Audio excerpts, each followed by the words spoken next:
Kuvayo igice ca 16. Uhoraho aha Abisirayeli manu. Ishengero ryose ry'Abisirayeli bavuduka i Elimu, bataha mu bugaragwa bw'Isini buri hagati ya Elimu na Sinayi, hari ku munsi ugira 15 w'ukwezi gukurikira uko baviriye mu gihugu ca Egiputa. Ishengero ryose ry'Abisirayeli bidodombera Mose na Aroni muri ubwo bugaragwa, barababarira bati Uhoraho yapfuma atwicira mu gihugu ca Egiputa tuciteretse inkono z'inyama, tukirya ivyo kurya tugahaga. None mwadukuyeyo mutuzana muri ubu bugaragwa kugira ngo iri shengero ryose mutwicishe inzara. Maze Uhoraho abarira Mose ati raba, ngira ndabacuncuburire umutsima uvuye mw'ijuru. Ko bukeye abantu baze bame baja kwegeranya ivy'uwo munsi kugira ngo mbagerageze ndabe yuko bitondera ivyagizwe vyanje canke ko batavyitondera. Kandi ku gatandatu igihe basorongora ivyo bazanye, bazosanga harimwo ibingana kabiri n'ivyo bahora bazana. Nuko Mose na Aroni babarira Abisirayeli bose bati ku mugoroba niho muja kumenya yuko Uhoraho ari we yabakuye mu gihugu ca Egiputa. Kandi mu gitondo niho muzobona icubahiro c'Uhoraho, kuko yumvise ingene mumwidodombera, naho natwe gatwariki aho mutwidodombera. Mose arababwira ati ivyo murabibona igihe Uhoraho aja kubaha inyama zo kurya kuri uyu mugoroba. Mu gitondo akazobaha umutsima mukarya mugahaga, kuko Uhoraho yumvise imyidodombo yanyu mumwidodombera. Natwe twariki? Erega si twebwe mwidodombera Uhoraho. Maze Mose abarira Aroni ati barira ikoraniro ryose ry'Abisirayeli uti nimwigire hafi imbere y'Uhoraho uti kuko yumvise imyidodombo yanyu. Nuko Aroni akiriko aravugana n'ikoraniro ryose ry'Abisirayeli, bahindukiye babona mu bugaragwa ubwiza bw'Uhoraho bwiyerekaniye muri ca gicu. Uhoraho arabarira Mose ati numvise imyidodombo y'Abisirayeli, none ubabarire uti kuri uyu mugoroba murarya inyama, kandi mu gitondo muzorya umutsima muhage, uti muzoca mumenya ko ari we Uhoraho Imana yanyu. Nuko ku mugoroba inkware ziraza zigwa aho bashagaje zirahazimya. Mu gitondo buca ikime gitonze impande zaho zose. Ikime kimaze guta hasi, aho mu bugaragwa haboneka utuntu duto nk'utuvunguka duto nk'ikime cavuze. Abisirayeli babibonye barabazanya bati ibi ni biki? Kuko batamenye ibyo ari byo. Mose arababwira ati uwo ni umutsima Uhoraho abahaye kw'ivyo kurya.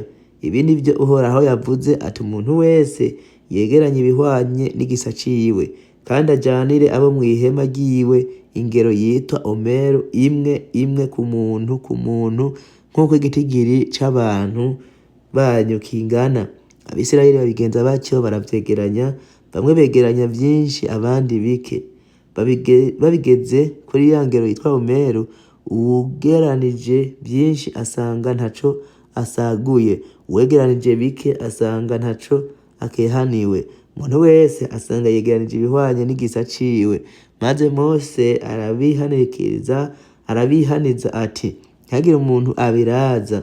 Yamara Mose ntibamwumvira, bamwe babirazako basanga vyaboze binyagara inyo. Mose arabarakira, nuko bama bavyegeranya uko bukeye, umuntu wese ibihwanye n'igisa ciwe, izuba ngo risasike bikayaga. Maze ku gatandatu begeranya ivyo kurya bingana kabiri n'ivyo bahora bazana. Umuntu wese agira omero zibiri. Abakuru bose b'iryo shengero baraza babibarira Mose. Arabarira ati ivyo nivyo Uhoraho yavuze ati ejo uzoba umunsi wo kuruhuka w'isabato irobanuriwe Uhoraho. Nibagende barondere ivyo bagomba, bateke ivyo bagomba, ibisagutse babibike babiraze.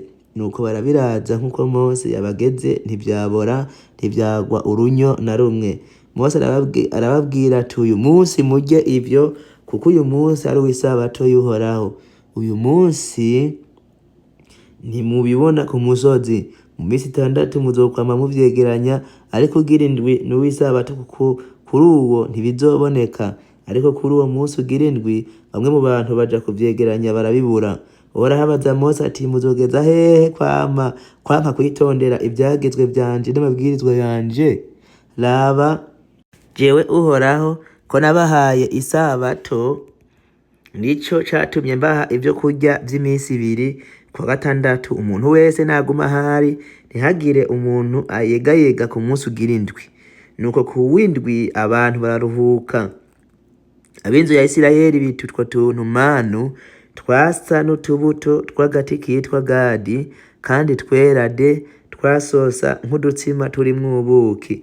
Mose arababwira ati iki nico Uhoraho yabageze, ati ingero ya omeru yuzuye manu ibikigwe aburunganwe rwanyu uko ruzogenda rukurikirana, kugira ngo baze barabe umutsima yagaburiye mu bugaragwa igihe yabakura mu gihugu ca Egiputa.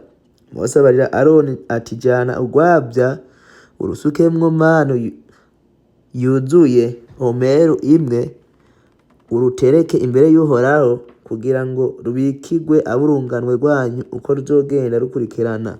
Nuko Aroni arutereka imbere y'ibishinga intahe ngo rwameho, nk'uko Uhoraho yabariye Mose. Abisirayeli bamara imyaka 40 barya manu, bageza aho bashikiye mu gihugu kirimwo abantu barya manu, bashitsaho bagereye ku rugabano w'igihugu c'i Kanani.